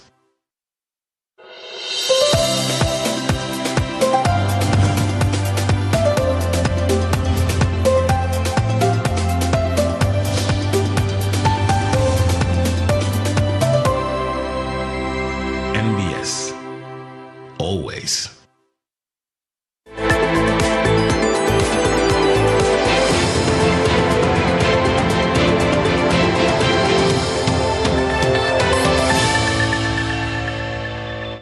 The Directorate of Forensic Services was created in 2010. 16 years later, the institution, according to Uganda Police Force numbers, is too thin. Can it even reach every crime scene? My guest tonight is the Acting Director of the Directorate of Forensic Services of the Uganda Police Force, and that is Assistant Commissioner of Police Andrew Mubiru. Many thanks for allowing to speak to us on NBS Face Off. Thank you, Conray, for hosting me tonight. Let's get into your own numbers. You have a number of officers that you have deployed around the Directorate, but you need more than 4,000 scene of crime officers. You only have below 500, if we were to go by your own numbers. Yes, our numbers, Conray, are currently at 620 countrywide. That number is because of the current structure that we do have. Now, the number that you have postulated is based on a projection that you are trying to extrapolate from the directive from His Excellency the President. The police now is at a sub-county level. We are doing sub-county policing. Now, the forensic services cannot be at every sub-county, which is more than 2,164 sub-counties. So the current directive we have is that the forensic services is at the divisions and at the regions, and then at headquarters in Nagoro. So the 620 personnel that we do have are supporting our colleagues in the Criminal Investigations Directorate, CID, and the Crime Intelligence, who are at the sub-county. So we have got 12 to 18 personnel at the sub-county, where we have Crime Intelligence, CID, Child and Family Protection as well, and plus other personnel. Okay, so you have some districts that do not have forensic. No, we do have officers. all the forensic officers within all the divisions and districts, which are 186. Now we do have the deployments, but the crime is now at the sub-county as well. So we do have support, just like our colleagues in Canine, who are also at the divisions and the district level. So we come out of the divisions and the districts to support the sub-county policing. I've been deep down in some districts where you find a constituency having about 2 police officers. These are just general officers. Do they also sometimes double? Like I've been to Nakaseke, where there's a police station, and deep down in the village, there's just only 2 police officers at the sub-county. Do these sometimes also double as forensic officers? No, those are what we call first responders. So not that we intend to have fewer personnel on the ground, but you can see we have just done a recent pass out of personnel. The Inspector General Police has deployed at every sub-county. So we have those personnel as a sub-county who are going to run as our first-line officers. So they do what we call first response, and they're first responders. Just like our colleagues in the 4th Estate as well, and even the general public, they are first responders to every incident. And so we are embarking on an awareness campaign to make sure that every person who engages with an incident knows exactly what to do as a first responder. If you're in the media or if you're a member of the public, you should know that saving life comes first, then protecting the evidential material at the scene comes next. And then you can allow our canine teams plus the forensic personnel to come in to do the processing of the scene in a professional manner. Sometimes, not sometimes, at all times, that requires logistics. Yes. You provide your officers with fuel. Not just fuel. What we do at the divisions is that we have got transportation means. We have motorcycles, and also for the canines, we are having vehicles. Yes, we know that we don't have the reach that we need to have currently, but we are continuously upgrading our reach in terms of personnel. Motorcycles, vehicles. Now, if a divisional police commander or a district police commander has an incident, he has a vehicle. All the DPCs now do have vehicles. So if there is an incident that happens somewhere deep down in the village that you have talked about, and they are responding, they will move together with the canine and the forensic personnel, who is called the scene of crime officer, or we call him the SOCO. Yeah, the vehicles and the motorcycles are not electric. They move on fuel. Yes. I was looking into your own numbers and how much you supply them in terms of facilitation for fuel. 70,000, is that per month? Is that per week? There is now a bulk of... The SOCO fuel. The SOCO fuel is given to the fuel cards. Currently, we have each scene of crime officer has got a fuel card for the divisions and the districts, where they allocate them 70,000. But that is just for their specific work. Yeah, but remember, 70,000 is really inadequate. And if I'm to go, that's like for how long? Is it a month? Is it a quarter? That's for the quarter release. But remember, the district police commander also has another fuel allocation, which is the general one for the entire station. So he has to supplement these efforts. So that is for the targeted office, but then there needs to be supplementary fuel from the DPC, who has got the bulk of the fuel for the entire district and the division. Let's get into understanding who the forensic officers are, because you supply them with kits. Yes. You currently now, I think, way above 500 kits and more than 300 cameras. Yes. I don't know the current numbers, but that's the figures I have today for over 500 officers. Has that gap closed, or we are closing the go gap. empty-handed? No, we are closing the gap. When I took over in 2019, it was a very terrible situation we're in. But the Inspector General Police and the police leadership has continuously increased this capacity. Now, notwithstanding the fact that, yes, we still need more, and currently we are trying to acquire more, but we also have support from donor partners who have also supported us, UN Women, IDLO, UNFPA, UNDP, name it. They have come in to support us with these kits, but we still need more. Now, recall that if you have 2 personnel at a station and you have 1 kit, if one goes in one direction, the other person needs to go to the other direction. So you need to double up. So where we have been having a kit and a camera, we need to now double up that effort. And every time you deploy a new officer in a new location, like for example, the new cities that we do have, remember the new cities in Fort Portal, in Barra and everywhere, we now have new divisions, even in Gulu and other places. So as we deploy new personnel, we also need to deploy additional kits and additional cameras as well. What does a kit involve? Now, a kit involves a set of consumables. It is quite a substantial amount of kit that we give them. Now, that kit goes for about 15 million. That includes also having a camera, which goes for not less than 7 million. So that is quite a substantial kit that you need to have for this scene of crime officer. Now, for them to be able to move, you also need a motorcycle alongside that. Now, these are some of the items that we are trying to acquire as we proceed. We have a gap of about an additional 200 motorcycles. but we are still acquiring more each financial year. No laboratory information management system. Yes. 2026, the Uganda Police Force that is being praised in, I saw you in, was it Geneva? Yes, in Vienna. In Vienna, presenting how well you're doing deep down in the country. But you have no laboratory information management system. Now that's the automation that we seek to have, and we have already started on the map to automation.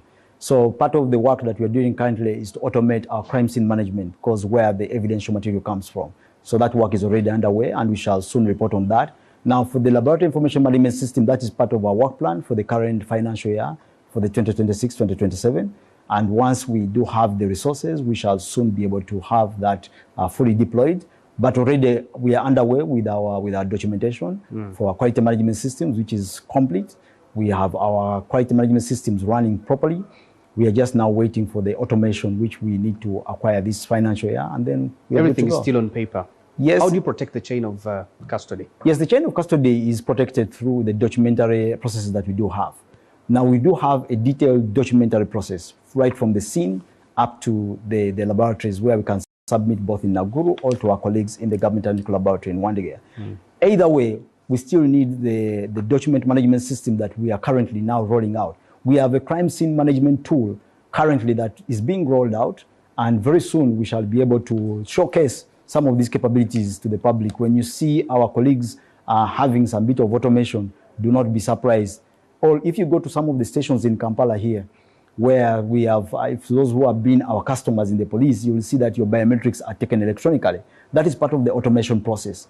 Now, on the wider scope, we are working with our internal partners, both the CID, Canine, traffic, crime intelligence, under what we call the electronic policing information system. This is also part of our current work plan within the police. And once we have this digitization underway, it will be part and parcel of what you see in Chibuli under the data analysis center, but also within the forensics. We are trying to make sure that we have the documentation done through our crime scene management tools, as I mentioned earlier. When I speak to some of the senior officers, they tell me they're waiting for donor funding to be able to put this directorate to the standard that it deserves in the region. Yeah, the donors do come to support government where we are falling short, but the government is not sitting on its laurels. The government has done quite a substantial amount. If you were to take a tour within our facility, you will be very surprised at the level of automation that is in the forensic services. And this is courtesy of the government of Uganda. Starting from phase 1 of the national CCTV project, we already had a small caption for the forensics. Now, as we move forward within the next coming financial years, if you look at the current work plan for the police, you'll see that there is a substantial amount of investment that's going to be done in the forensics, and that is to support modern investigations. I would like to get into that work plan in our next segment. So this is NBS Face Off.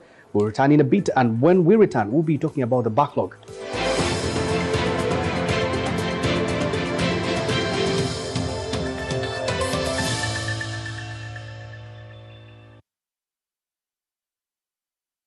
Too many ads? Expensive subscription? You deserve better. And artists, thousands of plays, but nothing to show for it. This ends now. Introducing Yugatunes, the new home of your favorite music on Afro Mobile.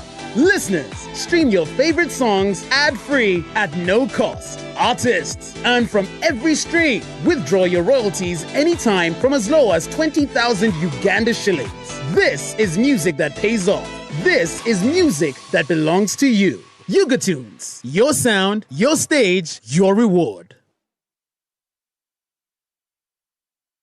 Breaking now. Now Post delivers Uganda's fastest, accurate news as it happens. From hard-hitting headlines to exclusive interviews, we bring details of stories everyone is talking about. Accurate, fast, and balanced. Get every update at nowpost.co.ug. Follow us on Facebook, X, Instagram, TikTok, and never miss a moment. The Now Post. Accurate news, fast.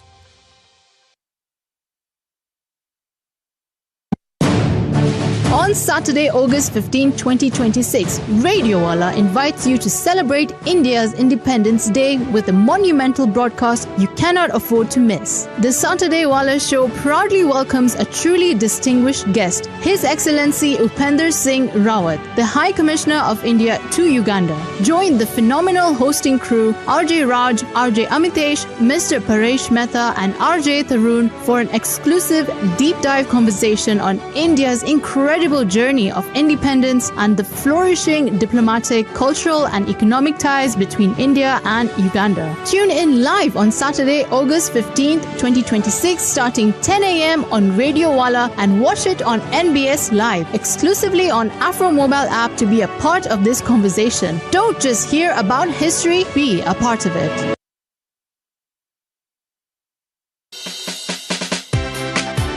This week. Previously, Norbert Mao told the world that he is in a room where power is negotiated. Perhaps does he qualify, therefore? The issues of Mao, I really don't want to comment, but I don't believe in his ideas. You know, when you are generating ideas, it should not be influenced by digestion. It should be influenced by clear thoughts. So if a young man asked you whether they should join the opposition, a young politician, what would you tell them? No, I would not advise. It is a very risky business. You rather just be the way some of us are. To join an opposition political party, it is even less risky to go and pick phones in Katwe or Kisenyi, to do pickpocketing.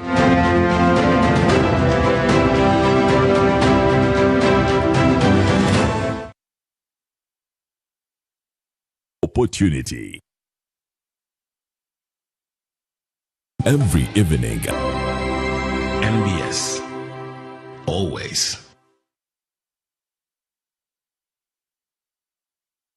Are you young, driven, and ready to rise? Do you want to grow your skills, earn from your passion, and change your community? This is your time. This is your tribe. This is Nexters. From high school to universities, from TikTok to your town, Nexters is here to build you up, skill you up, and show you off. Join the Nexters Club, win digital challenges, meet your mentor, turn your hustle into impact, turning passion into purpose, house bundles, and career opportunities. This is not just a movement, it's your launch pad. Be good, do good, be a Nexter. Sign up now, scan the code, visit our portal, or catch us at your school or campus.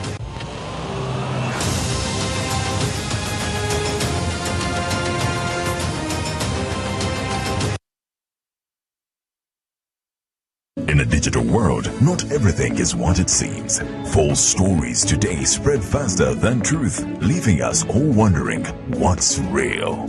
Disinformation misleads, misinformation misguides and spreads confusion and fear. Dismiss, a campaign to help you think critically, question wisely, and verify thoroughly.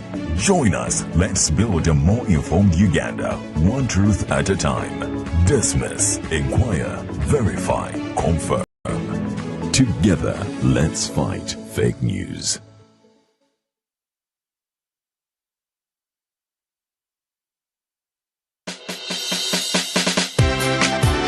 This week. Thank God that He gave us the Renzoris, naturally gifted by nature. Marathons are becoming more than just races. Becoming a label marathon, you need so much money to be able to push the agenda of growth. From boosting tourism and promoting Uganda as a destination. And these visitors come basically for tourism purposes. From 5 years ago, hotels have tripled the number of rooms that are available right now. In fact, we are not even able to meet the demand, right? To drive wellness. It is the run that is not only looking at conserving birds, but also protecting our body. And attract corporate investment. In products that actually answer the African nutritional gaps. And I think one of the reasons why we have grown very, very fast is because our products really work. How are marathons changing the business of tourism and wellness? Find out in the next episode of Business Perspective.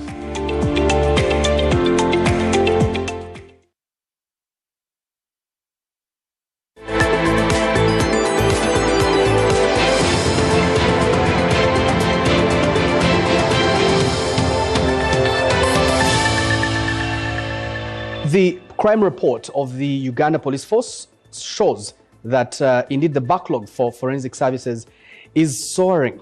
Now, is the Forensic Directorate drowning in its own success? My guest tonight is the Assistant Commissioner of Police, Andrew Mubiru, who is also the Acting Director of the Directorate of Forensic Services under the Uganda Police Force.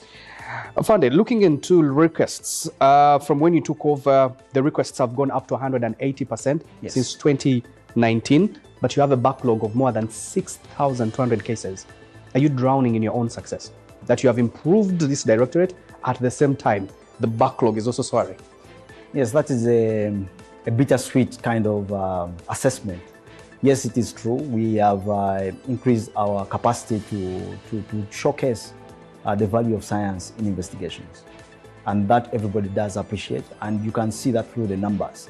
Now, the cost gearing is a little bit of a challenge. I recall that as we improve this capacity, our budget has largely not increased to that level.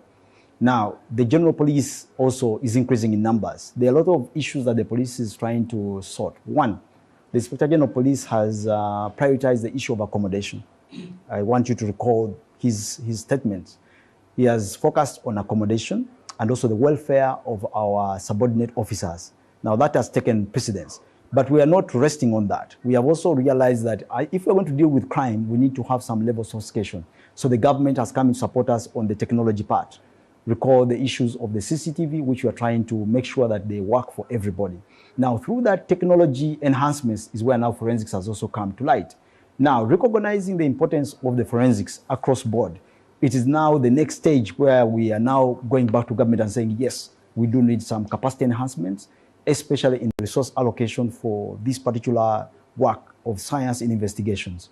Now, if you also look at the caseload for an investigator, if the investigator is going to be able to deal with the cases which are coming through, they need some level of frontline technology to be able to help statement recording, name it, evidence collection, and also having more trained practitioners at the front line. Some of these services are basic. For example, Parliament heard that there are 1,284 pending cases of DNA. Yes. And only 494 had been approved or cleared.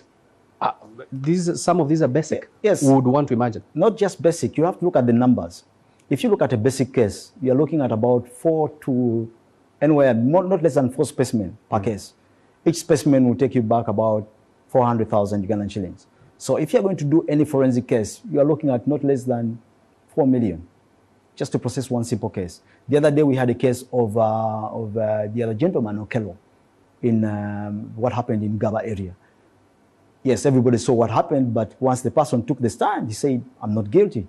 So that requires an investigation. How long did it cost you, for example, the Paul Kaferu case? Yeah, but I'm not... An estimation, I'm just saying. I'm just giving you numbers right now. So for a case like of Okello Onyum, you're looking at probably, yes, I can remember the numbers. If I did the numbers, about 25 million. Just that case, which was a straightforward case, but still was a defended case. If you have the facilities, what do you need the money to do?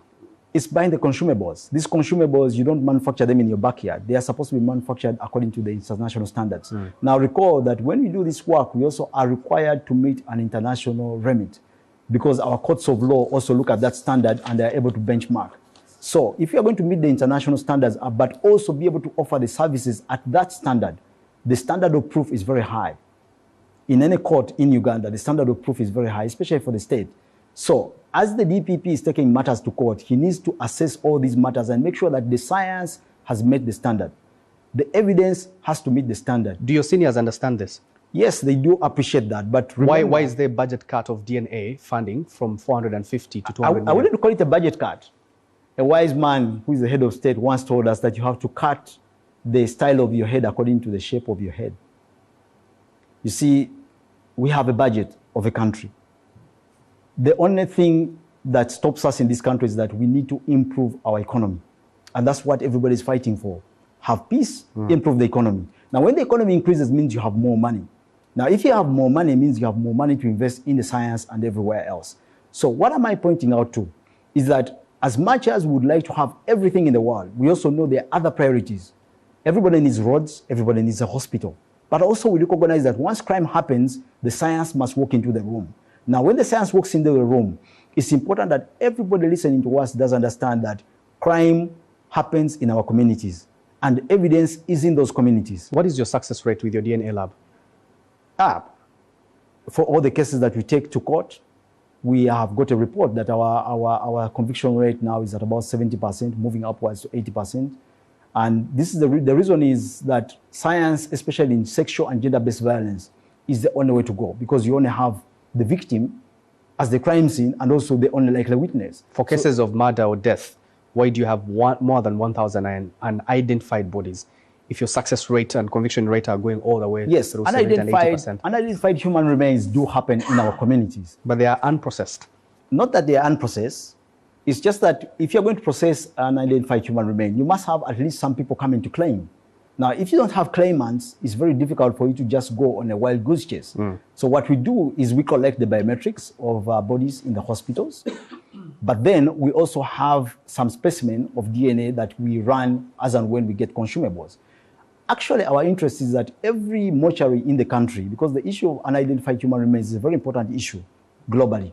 So we need to be able to make the advocacy that for every person who is in our mortuaries, we can document them using the biometrics that we do have, the fingerprints. We now have a criminal automated biometric information system, and we are able to identify those that are in our mortuary systems. But also we find other bodies which are being discarded off, and those we bury in the mortuary, in the cemetery.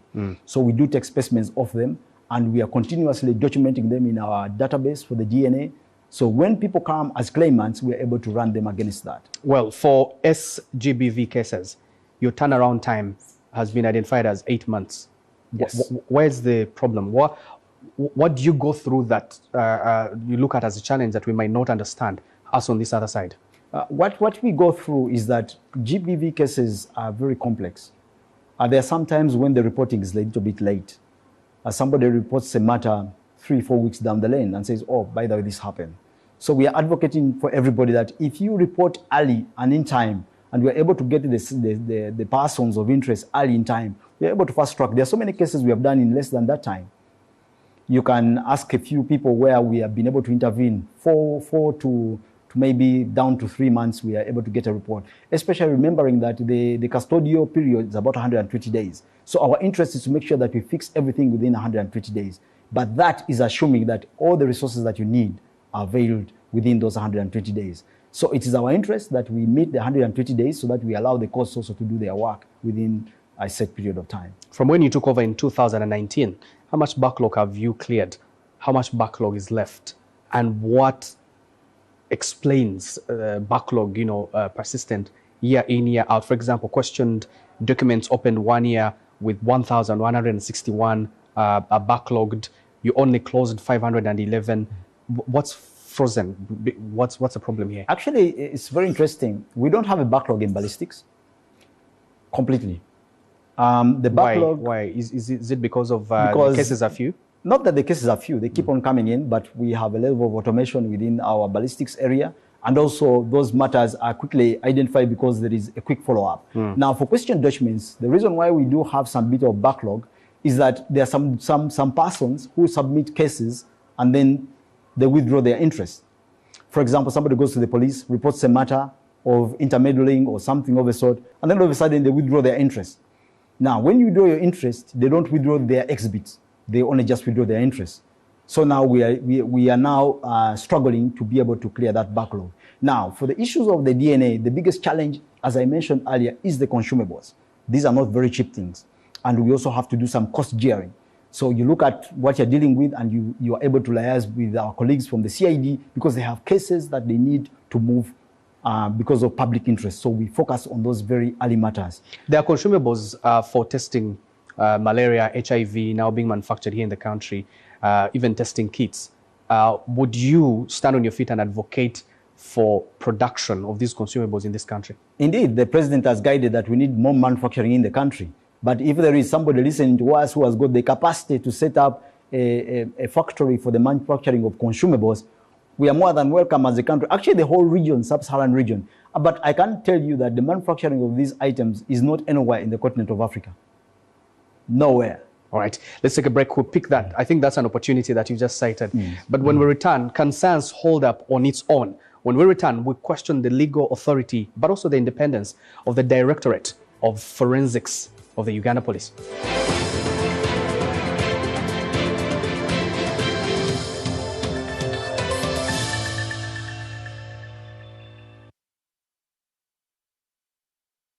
Umwishongozi wawe ririye nabasuwa kweshongori kaenda yawe nowatine ruhanga yakukunda nakukunda isyataya kitagurira kituletera Kampala omuli Serena Hotel ebiro makumyesha tubikomana n'umwako kutandikana shamwenda emiryango neza kuba yigwirwe twatandikira kushemererwa jishuka ngo shigatirwa beshongozi ba gospel bakunda abaratere nanga tukashashanoka ukutaha muri mitwaro leta VIP mitwaro 20 tebos a miliyoni 3 hamwe na nita neza bamazireyo kumanya bukitiraho erazura mushanje 8 50 59 nkaga ninda bishagikirwe.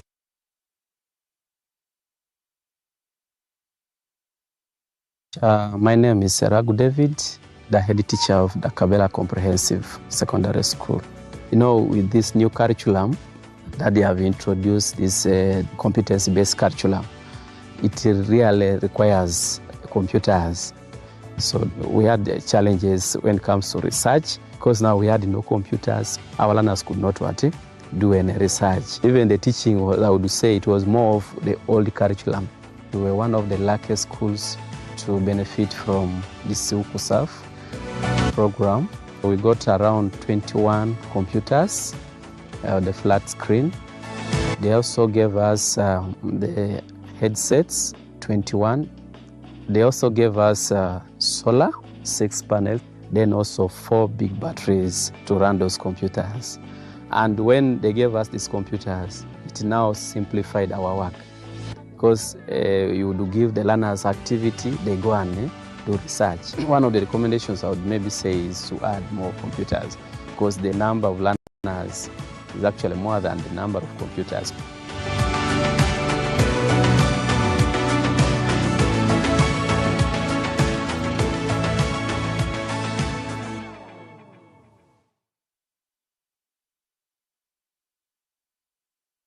Every evening at 9 p.m., NBS Live at 9 takes you inside the day's biggest developments, the decisions, the voices, the pressure points, and the people affected. Look out for the breaking updates, live field reports, exclusive interviews, expert analysis, politics, business, and the stories shaping Uganda and the world. From the corridors of power to the communities feeling the impact. Live at 9 brings you the fact at 9. NBS. Always. August 2026 is here! And Yada for Life presents Mujatu Sinze 2026 Nsima Edition on Saturday 29th August 2026 at Imperial Royal Hotel with a lineup of heavenly voices and ministers. Are you grateful to God for what He has done and accomplished in your life? Do you have a reason to ultimately thank God for? Get your deluxe ticket for 30K, gold for 50K, platinum for 100K, and a table at 2 million. Doors open at 4 p.m. Buy your ticket at Unique Uniforms, Uganda House, and at House of Rest, former Fido Dido. For bookings and reservations, call 0760-595-316 or 0708-766-536. Mujatu Sinze 2026 Nsima Edition, and proudly sponsored by Yuga Tunes, Afro Mobile, and Yuka TV, and NBS Music. Too many ads? Expensive subscription? You deserve better.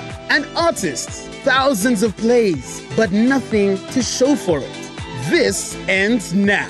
Introducing Yuga Tunes, the new home of your favorite music on Afro Mobile. Listeners, stream your favorite songs ad-free at no cost. Artists and